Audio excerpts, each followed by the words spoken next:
members affiliated with the indigenous peoples of Biafra have played significant roles in amplifying claims of a Christian genocide in Nigeria. Well, according to the cable, data from X showed that between January 1st and October 1st, 2025, there were approximately 165,000 mentions of the topic, reaching an estimated 2.83 billion people, a figure more than 12 times Nigeria's population. Four prominent hashtags emerge: hashtag Christian genocide, Truth Nigeria, Lara Logan, and Biafra Exit Now, which was an unusual part of the discourse. Confidence Makhari, a senior geopolitics analyst at SBM Intelligence, stated that the story about Christian genocide in Nigeria was initiated by Ipob as far back as 2016. The analysis found that X accounts promoting Biafra and Nnamdi Kanu were the most vocal online, particularly those supporting Ipob's separation from Nigeria. The cable also found that U.S. Senator Ted Cruz, who has pushed for sanctions against Nigeria, received $1.8 billion in donations from IPAC, a pro-Israel lobbying group. I mean, this investigation reveals, complex layers of international politics, separatist agendas, and religious narratives intersecting in Nigeria's security discourse. Rufai, we're hearing that Ipob is one of the, groups that have promoted this hashtag Christian genocide. But I mean, we have seen major killings. But before I come to you, I'll take this story. Meanwhile, the Christian Association of Nigeria has faulted the statement released by a special advisor to the president on policy communication, Daniel Bwala, after a meeting with the association in Abuja. The dispute centers on how Bwala characterized CAN's position on allegations of Christian genocide in Nigeria. On Monday, Bwala visited CAN's National Secretariat amid allegations of Christian genocide and moves by some U.S. lawmakers to protect persecuted Christians.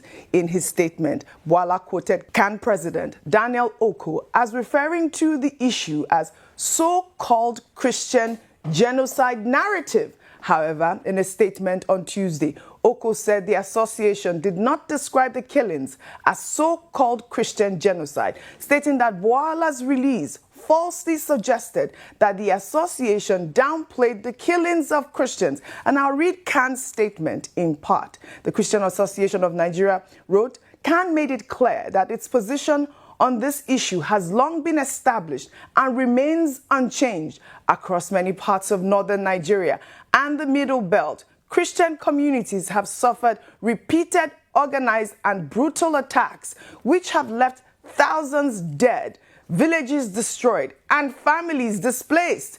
The meeting was recorded by CAN's media team, and at no point did Archbishop Oko use such words or express such a view, while referring to the tragedy as a so-called genocide trivializes the pain of countless Christians who have lost loved ones. And that is a fact, Rufai. We often raise concerns about government communication strategies. This is yet another example. This is a sensitive topic and should have been, handled with the sensitivity it deserves. The portrayal of religious community positions on sensitive national security issues shouldn't be trivialized. Meanwhile, religious leaders and activists attending a roundtable in Abuja on building synergy among faith-based NGOs for freedom of religion or beliefs have criticized the widespread culture of impunity surrounding mob killings in the name of blasphemy, lamenting that those responsible are seldom persecuted. They argue that Nigeria's destruction of the liberal spirit of its constitution stems from allowing religious doctrines to influence state laws. The CEO of Christian Awareness Initiative of Nigeria, John Hayab, during the meeting also decried killings of Christians. And let's take a listen to him, Rufai, before I come to you.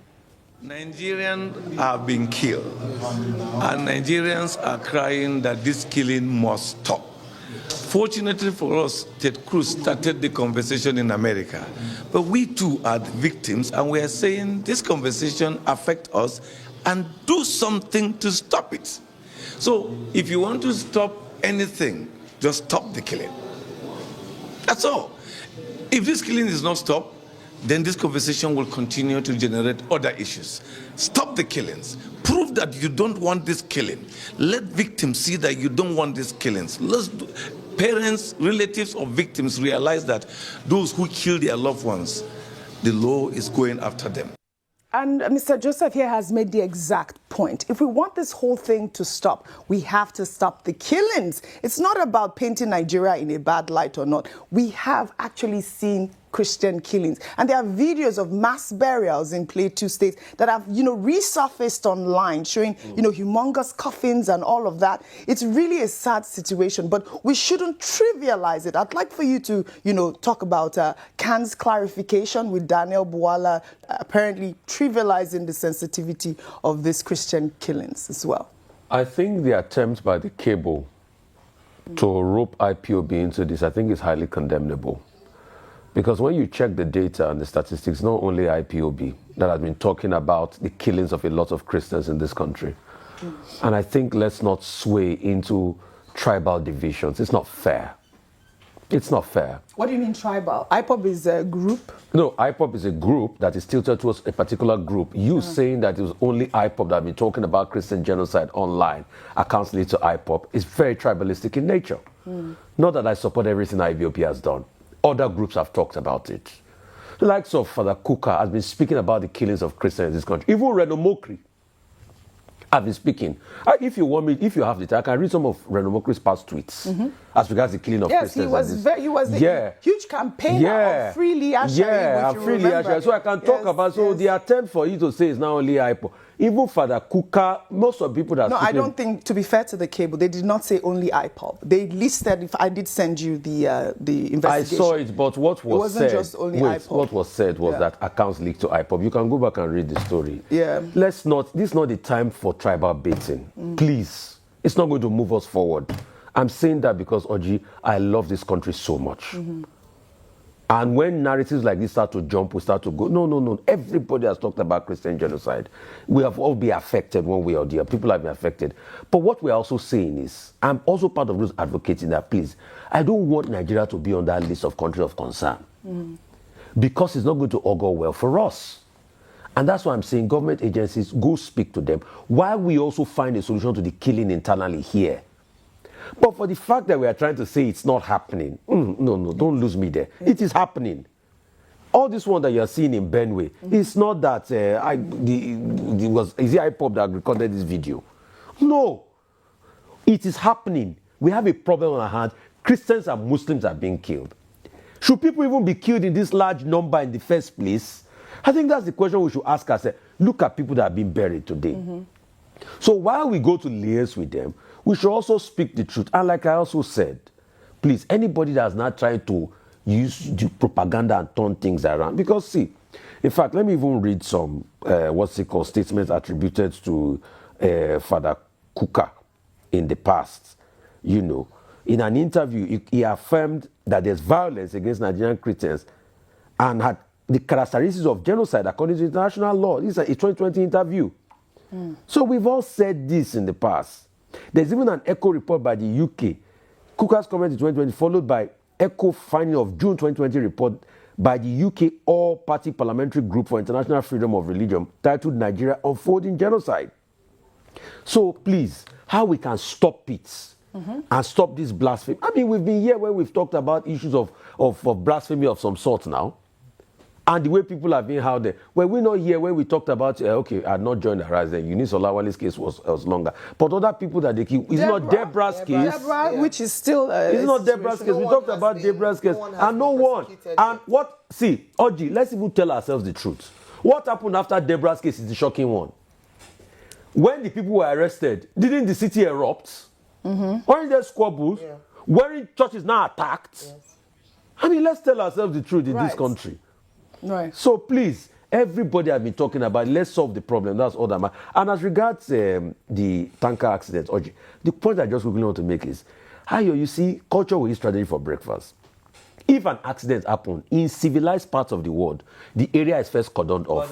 If the area is cordoned off, people will not be able to go and scoop in the first place. Right, right. So those are the problems here. Like I was saying, to be fair to the cable, they did a deep research and they had detailed, I did send you the research. I detailed the number of groups and people that have spoken about the, Christian genocide as well. But let me take this before I come to you. Speaking at the Vatican, the Catholic Bishop of Sokoto Diocese, Matthew Hassan Kuka, urged the U.S. government not to redesignate Nigeria as a country of particular concern, a designation reserved for nations committing systematic, ongoing, egregious violations of religious freedom.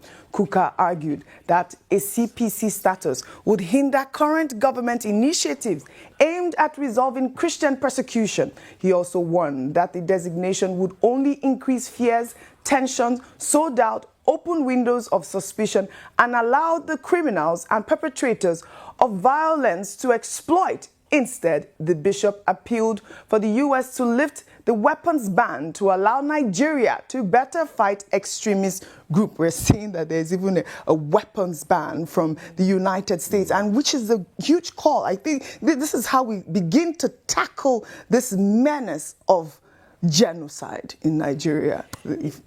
For me, with all that's going on, the main word that continues to stick in my head is sovereignty. There's no country on the face of this green earth that doesn't have its issues and its challenges. Yes, they vary in extremity.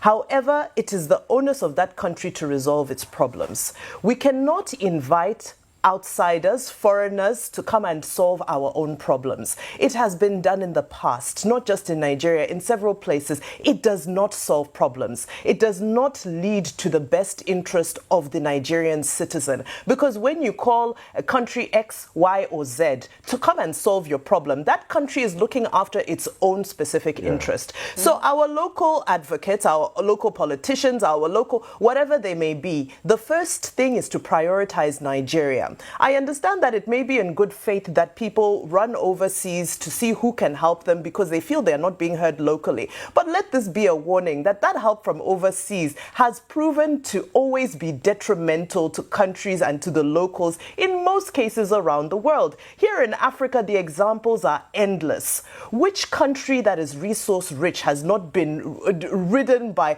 all kinds of deepening crises, never-ending crises, because they invited somebody to come and solve their problems? You look at an issue of Libya, for example. So whether it be dictatorship, authoritarianism, genocide, insecurity, killings, and so forth, we need to look for the solution within, and beyond within, regional solutions. Now, when you look at the digital space and all that's happening there, we have to be very, very careful with the narrative around the digital space, because we're living in the era of bot farms. Now, what's a bot farm? So a bot farm is you go, you invest, you set up a bunch of computers and gadgets and so forth, and they churn out millions and millions and millions of talking points on various issues. Now, I can set up a bot farm to speak on any issue and to create millions and billions of impressions on any issue whatsoever. Right. So there are all of these other intricate issues, and it's not just an Ipob issue. Even when we look at government issues, it seems that government also has their own bot farms that push their own agenda. It seems that internationally in America, MAGA has their own. It's not a Nigerian phenomenon. It's the digital age. Now, we need to be careful that this era that we're in, where warfare has been taken to the digital streets to incite people, because when you look at Madagascar, Nepal, Peru, which other countries am I leaving out? Look at most of the unrest that has happened. Kenya, a lot of the unrest, it begins in the digital space. People should advocate, people should stand for what they believe in. However, it cannot be insightful. Yes. It cannot be treasonous. Yes. It cannot be against the sovereignty of your country. Right. I denounce that. Yes, advocate responsibly. And that's really the point. Well, let's tie the story in together. Well, in the Federal Capital Territory, Abuja, a Christian property owner in a viral video alleged that the Sharia Court of Appeal seized and auctioned his shop to recover a tenant's unpaid debt, despite his possession of title deeds and the tenant's goods remaining inside. The incident, which occurred on Tuesday, has sparked widespread debate about jurisdictional overreach? Well, let's take a look before we come back for a discussion. I was in my shop 3 months ago. Some people just carry motor gun. Said they are from Sharia court of Gudu. That they are chief litigation and chief registrar has auctioned my shop. I told them that I don't have any case with them. Why should they auction my shop? I built this shop in 2012. I rent their phone shop in number. I rent one to somebody. They said the person in the shop is showing them credit.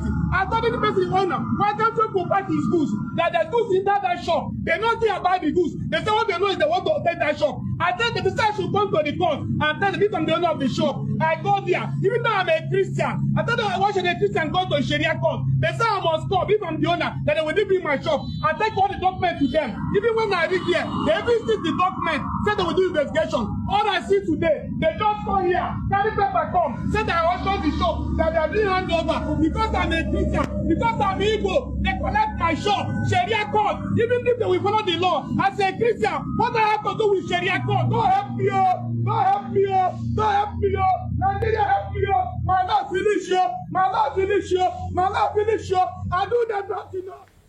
So sad. You know, some legal experts have argued that this represents a clear overreach of Sharia court jurisdiction, as the property owner is a Christian, and the matter involves a commercial tenancy dispute rather than Islamic personal law.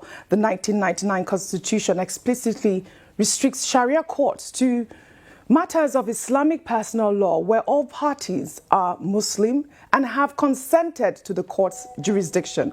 We're yet to receive an official response from judicial authorities on this matter. Ayo. So this is a note of warning. This incident is a red flag. I say this because, OG, you have already explained the constitutional provision for Sharia Appellate Court in Abuja. I'm sure a number of people did not even know that Sharia Court Appellate Court operates in the FCT, the Federal Capital Territory, that is supposed to be a mixed hub of people from different from different states, different ethnicities, different religious persuasions to live together in the Federal Capital Territory.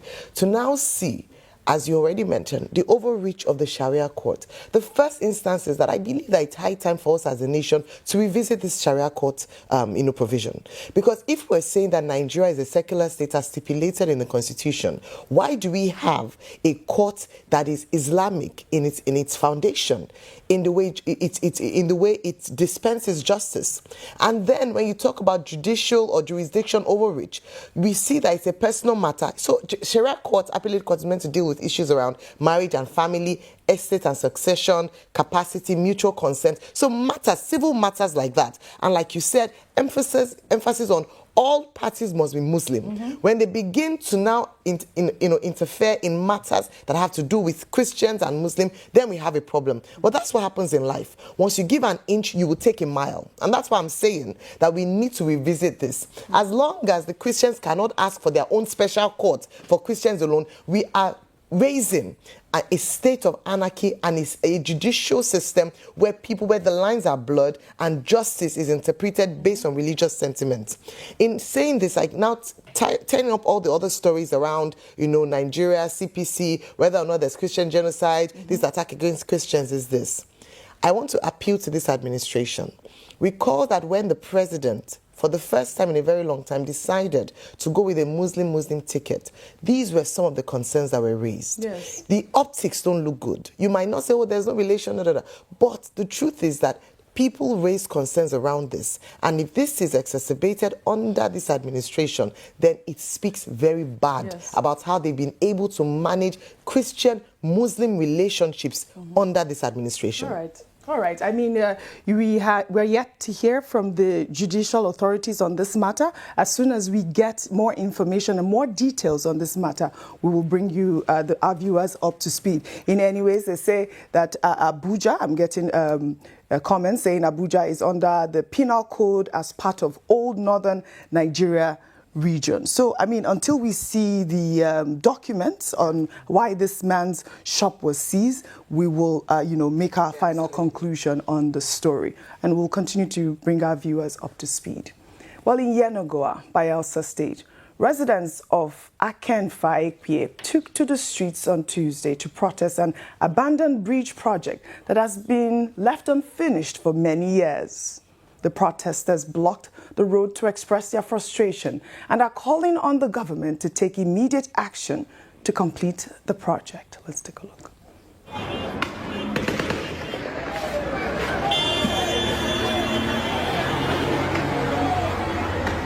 For 23 years, 2 decades and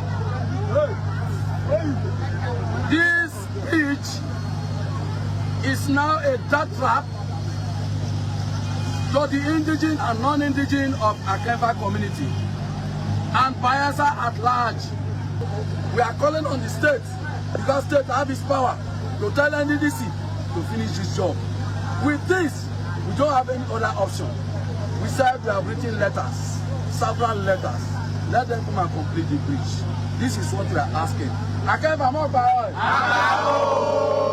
And here they're saying 23 years. This unfinished bridge has reportedly caused significant hardship for residents who depend on the route for transportation and commerce. And this bridge is under the state government, Rufai, Ayo, Vimbai. I mean, this is what we are hearing. Like in my community, have always been advocating. We have no power for 20 years. We're still waiting. I spoke with the Commissioner for Information on Sunday. He told me, he promised that within the few months that the contract has been given out again. So we are waiting. Now we're calling out the governor of Bayelsa State for these people in that area. Really unfortunate. Please, can I just chip in? Because initially this was under NDDC, this particular bridge. And we know that NDDC has unfortunately the reputation of incomplete projects. However, in their own, to just speak to their side of the story, in 2023, NDDC handed over this project to the state. Now, when they did the handover, the MD of NDDC had actually said that it had been paid for in full and that the state government only just had to supervise the completion of the project. So you wonder, where did the ball get dropped? If all contractors had been paid in full by NDDC when it was handed over in 2023, 2 years later, why is the bridge incomplete? You see, this is why I have a problem with all these development commissions. It's just another bureaucratic office to sign for money. Come on. That's just it. So, and you see today now, we have now bloated the bureaucracy by opening South-South Development Commission. You know, so we have NDDC, we have South-South, we have South-East, we have everything. It's just going to be another bureaucratic something where they put people in there and all of that. These are oil-producing communities. This is Orji's village. I've been there. Gas. Goodness me, you need to see the gas around that area. An area that rich in resource cannot get the basic dividends of electricity. You see, that's the poor governance we are talking about. And when government wants to confuse you, they set up more bureaucracy. So with the NDDC now, with the state government, nothing is out of it. So, the dear Governor Doyediri, we are giving you, please, a period of time to be able to respond to this. And we want to be able to get a resolution as regards this. Let's see what's happening. Right. People of Bayelsa deserve a lot more. And for those that shout, creating new state is the way forward. You can see the state creation now. They've created new Bayelsa. The development will come. Where's the development? You're having bridge for over 20 years. This bridge has been there. Maybe I marked to do. Bayelsa was created in 1996. So look at the years. Yes. All right. So you see, it's a joke. It's a big joke.